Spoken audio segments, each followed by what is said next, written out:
Check.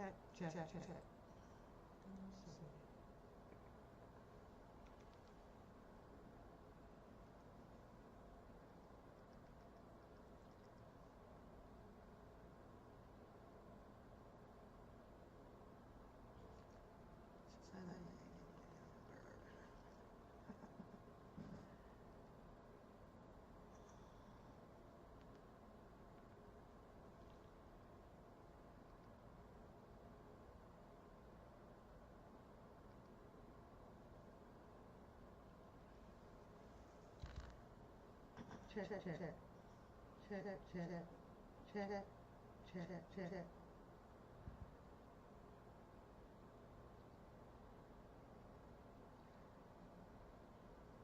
Mic check. Mic check.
strict commentary plastic. Went tell the news, she told the news that done smashed it. Went around and on the game and got that game mastered. Say you got the D, but she got the D faster. Fool, limbs that ain't faster. She's a boss bitch, so you'll never get it past her. Funky Fridays, it be fun if you play it right. Me, I like the ladies, so you see me up on ladies' night. Pack got the game tight, play the game so right, so fly. You can laugh and cry, you're the same night. One pack, who's got to put your name up in lights. One pack, who's got to put your name up in lights. One thing y'all know, you fuckin' with a boss bitch. One thing y'all know, you fuckin' with a boss bitch. One thing y'all know, you fuckin' with a boss bitch.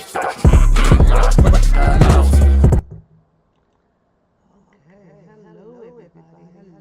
This is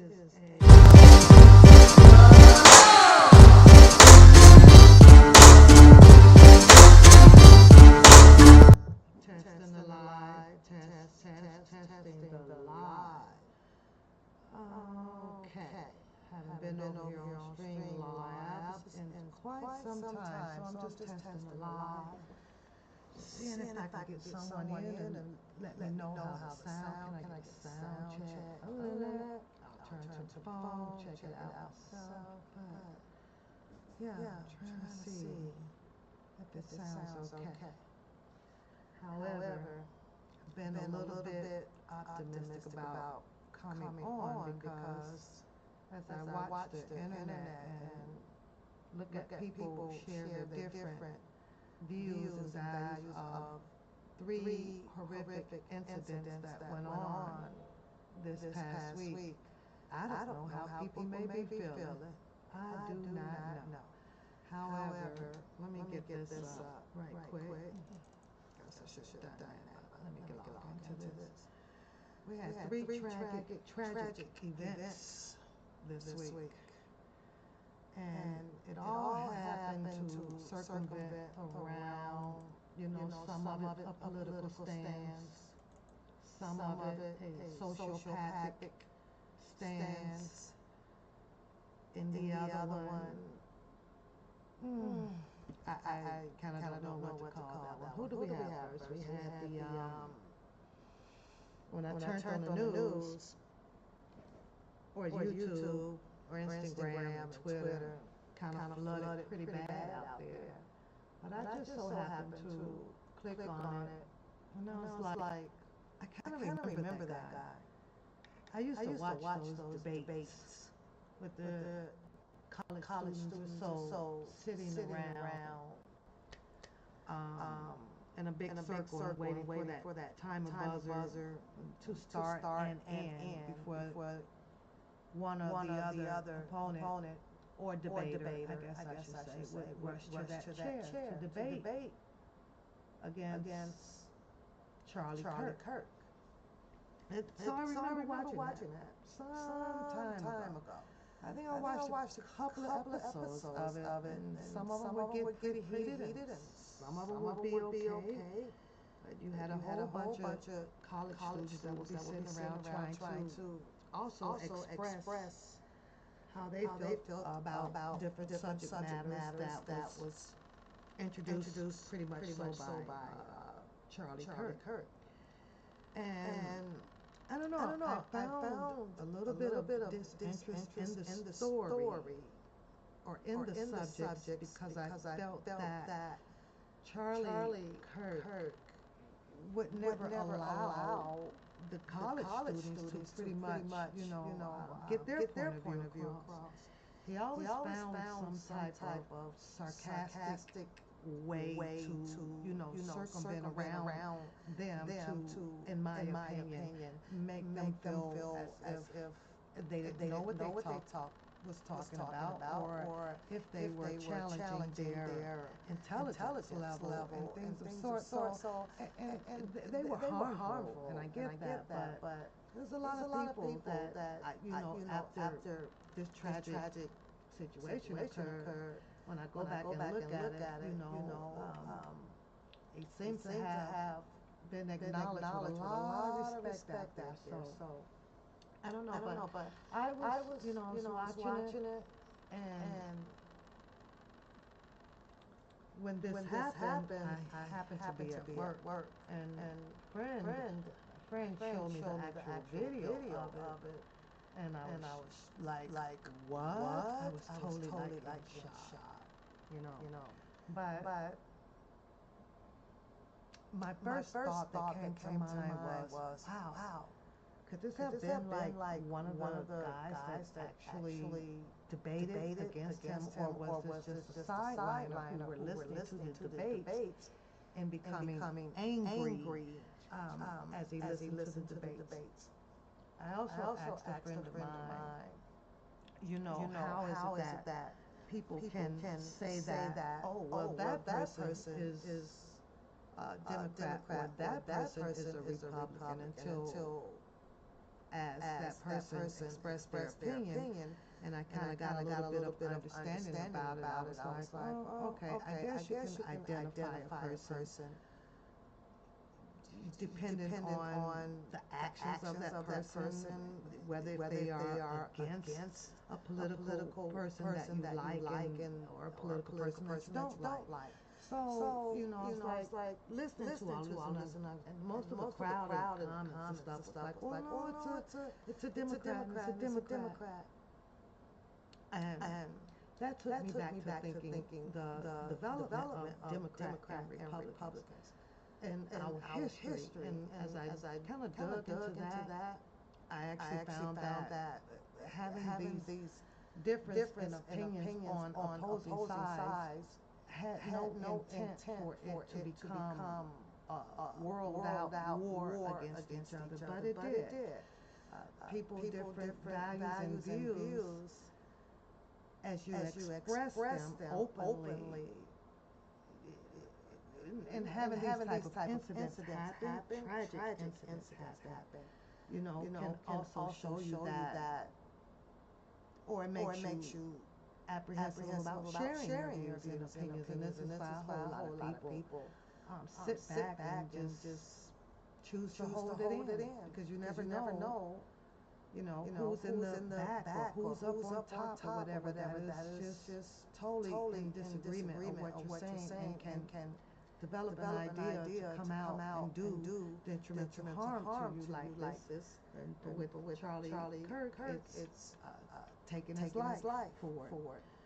But my first thought about when I heard about it was about, I was thinking, oh God, yeah, this guy must have had to be a debater against him, or or is he in college or something like that. Well, we found the truth on that. They did say that he did not go to the Utah University over there.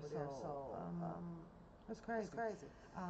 They were all happy that roommate or family member actually came out to help them in his search for this guy, so that they can apprehend him and detain and take him in, which they have done. So what I'm seeing now is that his legacy, Charlie Kirk, will not die. His wife chooses to carry on that legacy of what he was out here trying to teach. Now, I spoke earlier about how I made my prejudgment, and I still kind of stand on it, because sometimes if it's not your world and you just don't fit in it, you just don't fit in it. You just don't go, right? But when I first saw him, I did. It was like every question would revert back to something about the black culture. It is echoing. I'm still working on it. I'm still working on it, girl. So I just thought I'll give Streamlab a try. Now, I've been down here testing it for a while, and I didn't hear an echo. But what I will do is probably turn the mic down a little bit and bring, or turn the speaker down a little bit and bring the mic up some. And I happen to like Stream Labs. I do, because it's so much that you could create inside Windows and things. But yeah, let me see if I can do that. Let me see if I can do that. I can do that. Check. Mic, check. Well, hopefully that helped a little bit. But that's what kind of made me, I think, stop following it, because to me, he was so focused on the fact Great to hear what from you. Thanks so much. Thanks for having me, Fred. the black culture, would be doing, and how they were feeling, and things like that. So and I was like, wow. So I lost interest, and I really stopped. Hello, K Shady. I really stopped following, his debates around the country, to debate with people of his culture, of his kind, or others, where there were very limited of black people that were in these particular colleges that he would go to. So a lot of these questions would be addressed to people that it's not even within the culture. You know what else bothered me? And as he would try to distract or deflect from the question that was actually coming from a few of these black college students, right? And there's part of me that understood his message, But then there's part of me that just didn't understand it. Like, what was the attack? When he would ask, the the black college students about, well, what is stopping you now? Well, how did you get here? Because he says that, in my opinion, of what I understood, that black people always have an excuse when things are not going your way. But then I watched a black college young man try to explain to him that there's part of history that prohibits, and it's caged us. It's done quite a few things to allow, the term that this black college boy used was for things to be accessible for black people to also take that advantage to rise the same as the white culture. So, Charlie Kirk had said something in response to, like, well, how does that stop you? If you have good grades, or if you're not in trouble in jail, or if you have not left your family, or if you had children, if you're not left your girl or your kids, then things should be okay with you. But I was sitting here and I was thinking, well, okay, well, let's pull, if there's a law, the statistics about how many black Americans or black college students actually get hired, and we randomly pick certain corporations. It's logged. I think that there was something written not too long ago about um, a percentile of people of color that had to be hired. Like, for instance, you may have had, let's just say, Amco distribution area that sells the gas. Well, it may be written up in there that because of the law, and they employment stat would be like 600 people. Well, out of the 600 people, you'll end up with probably about a good 20 that meets their percentile quota, right? So that they can be coincide with what the law is stating, right? They may have that particular guideline or policy. Um, I seem to feel like that I know that to be the truth because of where I work at. I have 3 shifts. And on all 3 shifts, I can count maybe 20, 25. But does that mean that, like Charlie Kirk was trying to explain, there's a lot of jobs that you don't have to go to college to, but does that mean that these people don't, the black culture just doesn't apply to these type of jobs, or they don't want to work, or is it that the company is only entitled to hire a certain percent, and after that they can overlook all of the rest, and so it was a whole lot, y'all, and I was like, I don't know, but I really tried to follow and understand and learn and everything with this Charlie Kirk guy. But like I say, every dialogue he would have, every debate he would have, it always retorted back to the black culture. And that there just behooves me. Why, it did, like, I can literally pull up a YouTube video, and this YouTube video was with a very well conservative young lady, right? And she got so frustrated because she knew he was nitpicking. He was poking, right? I think, hey Shannon, I know I got an echo. I'm testing the line. So, yeah, all that stuff. It's very, very complicated for me to get this echo out of the stream. Yeah, very complicated. But I just wanted to come on here because I ain't been on here in a minute. So, but I'm not gonna rabble on about it. I'm just not. RIP and condolence to the family.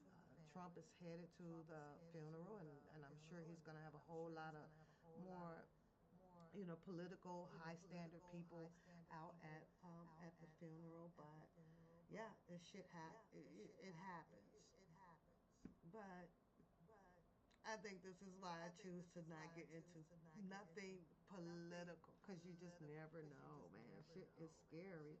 But that's one tragic event that had happened, right?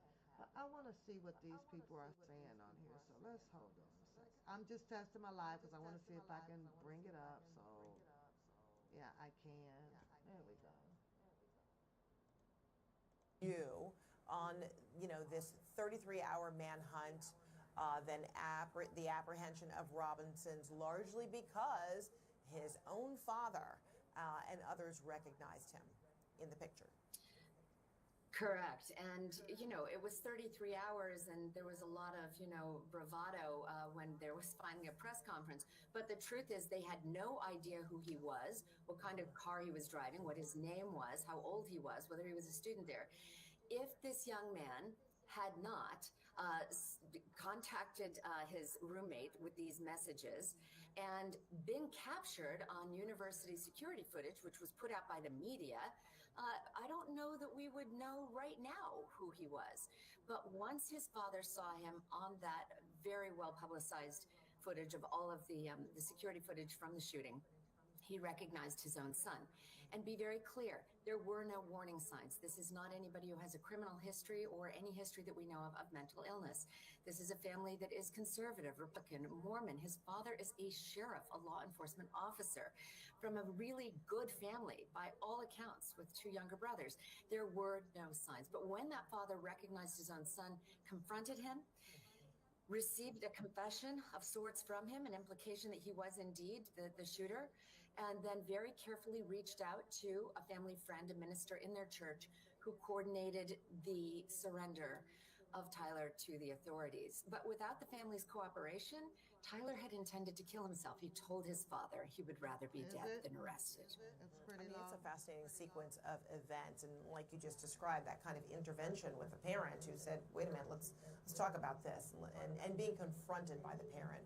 So Tyler Robinson is also described, as someone who was very quiet, by a former co-worker who said, he didn't really want to talk about politics. However, during some family dinner, it was discussed that, Tyler Robinson was critical of Trump and even of Charlie Kirk.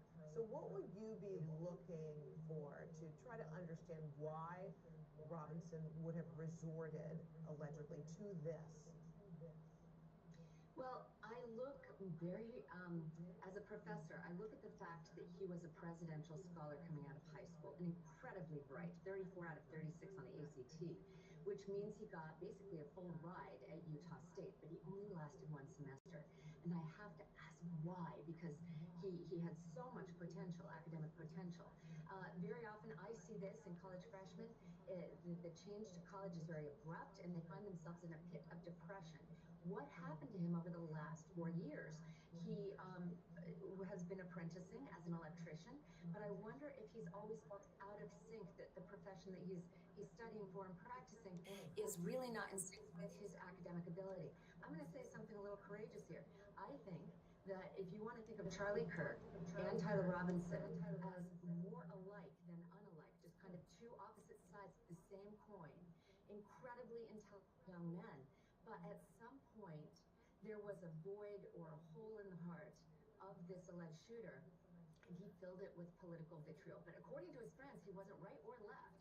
He had criticism for both sides. He simply felt that both sides were destroying America. Wow. And eventually found it in himself to do this horrific act of violence, perhaps to feel like he was making a difference. Interesting. But, just as you speak. Well, I guess so. I mean, everybody's going to try to figure out, do you know the right? I mean, we see the person was and all of that stuff, so it's just crazy. So then we go to this detail right here. Hold on. This, let me I just didn't have any words for this one. I was like, what? The first thing I thought was like, okay, did this guy like know her? Have they ever spoken to each other and all of that stuff? But this is crazy. This story here, y'all, when I saw this, I'm like, are you kidding me? Check this out. Over the brutal murder of a beautiful 23-year-old waitress on a commuter train. The accused killer has a history of violence and mental illness, yet was free on no cash bail. Here are the facts that many outlets have shamefully and intentionally failed to report Until President Trump drew attention to it. Disturbing Surveillance video shows Irina Zarutska, a refugee from war-torn Ukraine who sought peace and safety in the USA, stepping onto the train after finishing her shift at a pizza restaurant. In the seat behind her is 34-year-old DeCarlos Brown. Watch as he slowly opens a pocket knife, then stands and without warning plunges the knife into his victim in an unprovoked attack. He strides away, and at first, even Irina doesn't seem to realize how badly wounded she is, but her life is ebbing away. We spoke with WSOC TV reporter That Hunter is Sines. It's so surreal that this crazy. is so random of an act Crazy. and so blatant. Crazy. Now, I've never been to be a pub translation writer. Never. I have always had a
situations like this, I'm always getting on the phone.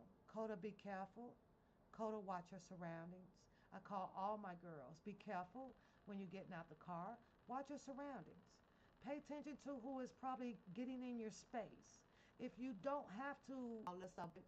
During the time that the tragic situation occurred with um, Charlie Kirk, there was also another tragic event going on. I think that one was over in was it Utah, Colorado, and there ended up being 13, 16, 13, was he 13 or 16-year old, you guys?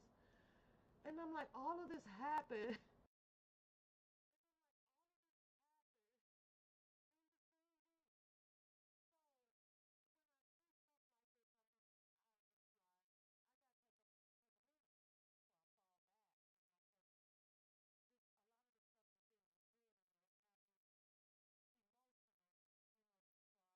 In the same week. So when I see stuff like this, I was like, I gotta take a minute before I fall back, because this a lot of this stuff can get in your head and it'll have you emotional, distraught, or you feel some type of way. For the most part, you have a lot of people that will go into prayer. Let me see if I can show you guys this.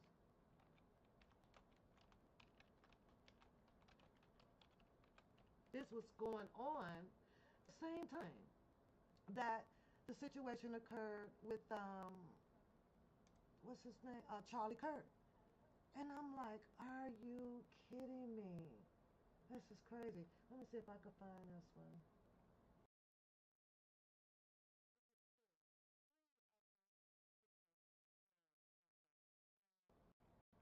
But no, I don't see it right away. So and I just want. Yeah, I think this was at the Evergreen High School shooting, which is three of these situations occurring in the same week. It's crazy. I know stuff like this happens. You know, sometimes you just can't help what happens among people who challenge themselves to do evil things. But I believe that this teenager also took his own life as well. So, but y'all know me. I don't like to come on talking about sad things, but I wanted to just test my life, kind of, run this on here for a minute. Your discretion is advised when you are tapping in to tragic events that you are sensitive with your emotions and things, so that you should be in a position where you have to allow it to not take a certain toll on you, like mentally. Uh, People will allow this to take a toll on them and become so angry and go take it out on someone else. So you got to just pray when it comes to this. But information came out about R. Kelly's motion. I am not freaked about it, just so people would know. Let me see if I can get here on this. I'm not freaked out about it. He has until what, next Tuesday or Wednesday, the 17th, something like that. And I'm just gonna stay hopeful and prayed up that there we go. I'm gonna that uh, Attorney Bo Bradley or whoever is representing our Cal is going to you know be prepared to answer that. So I don't pay attention to all of the people that are screaming about, oh, it's going to be too late and this is going to happen and blah, blah. I ignore all of that. And I just wait to see what happened. And then, I think that will be timely for people to develop their opinions and things behind it. But, these people out here, these are R. Kelly alleged fans or supporters and things like that. I'm very patient with the work, and you have to be patient with the work, especially when you're not the one that's doing the work.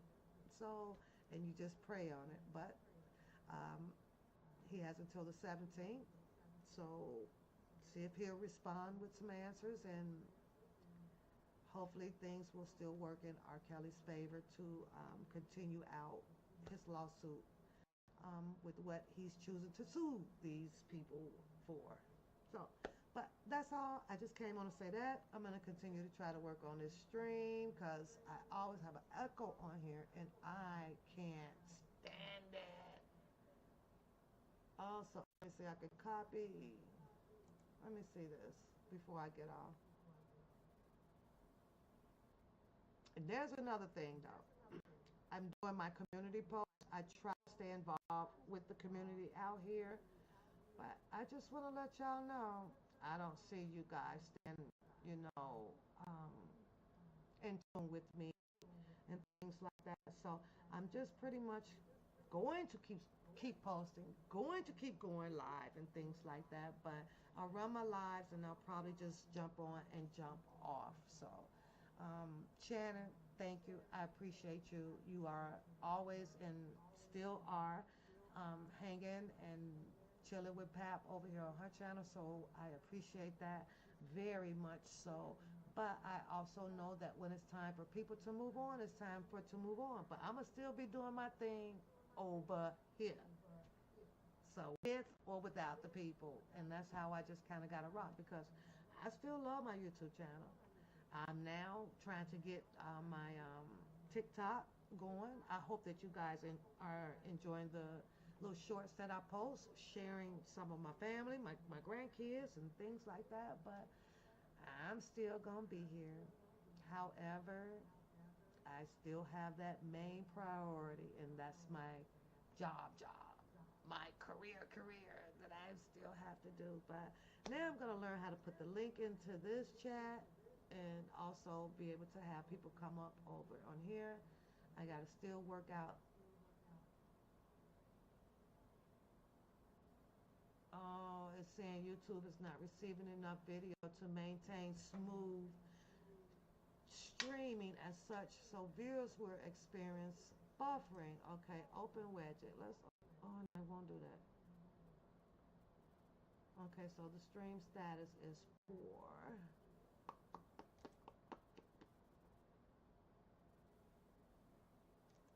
I ain't even get a super chat. It says no super chat. The analytics is working okay, good. And I want to give a shout out to all of the new subscribers. I appreciate that going on. But you got to come on the lives.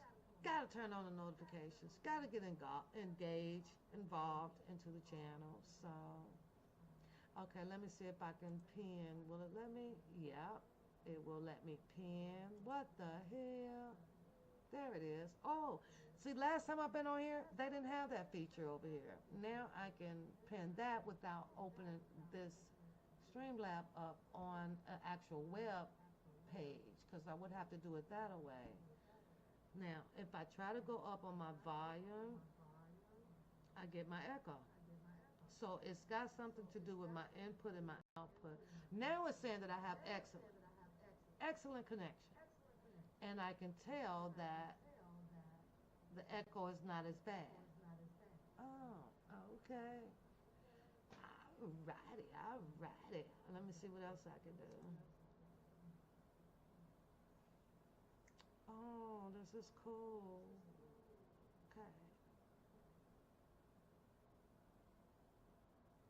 Okay.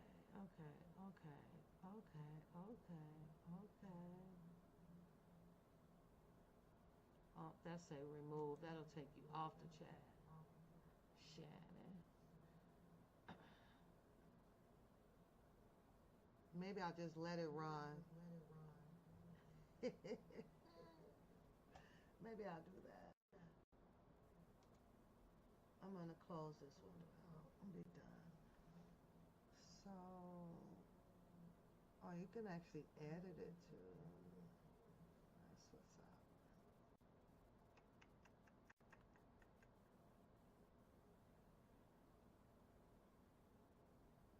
Oh, I can set a goal. Oh, I can put a poll. Okay. That's what's up. Engage with your audience. You can start a poll, ask a question.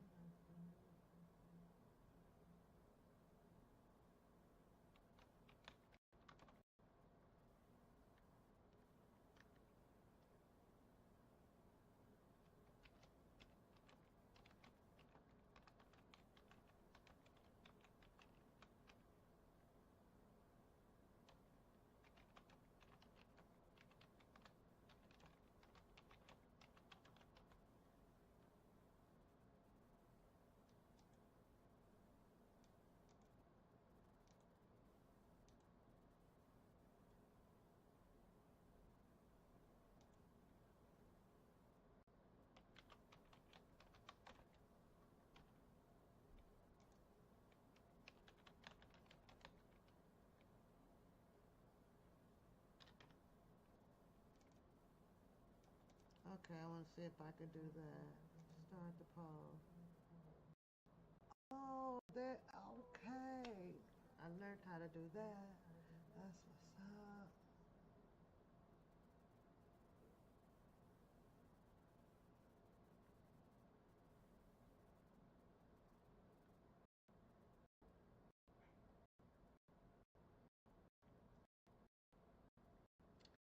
Okay. I think that I'm going to be coming on a Streamlab. We'll do Streamlab. I'm going to set the bunny in on Zoom so I can have some laughter time. I like switching it up. StreamYards. I don't want to pay monthly for that. I'm already paying for this and Zoom. That's enough. And YouTube. YouTube Premium. I'm going to need a second job right here. Okay, let me go back over here. Let's see. Yeah, go back over here. And then I'm going to see